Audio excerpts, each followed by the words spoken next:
Inspiring the world.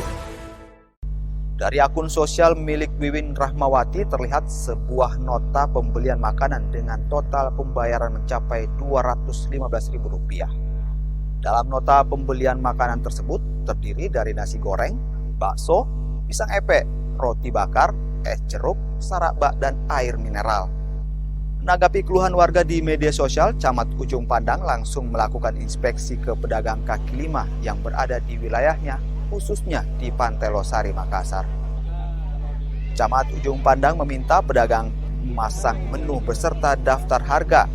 Hal ini dilakukan agar pedagang kaki lima di Pantai Losari tidak kehilangan pembeli.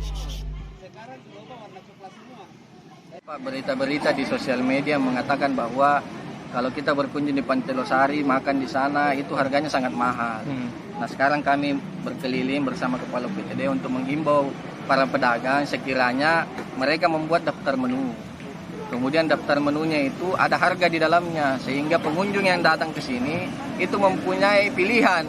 Gitu. Mereka tidak datang, kalau yang tidak punya uang banyak kan ragu datang ke sini. Kemudian di luar juga bisa menimbulkan fitnah bahwa di sana mereka pasang daftar menu, tapi giliran kita membayar harganya diangkat setinggi langit, misalnya seperti itu. Tuh untuk menghindari yang seperti itu, makanya kami menghimbau kepada semua pedagang, tolong para pedagang buat daftar harga, buat daftar menu yang disertai dengan harga.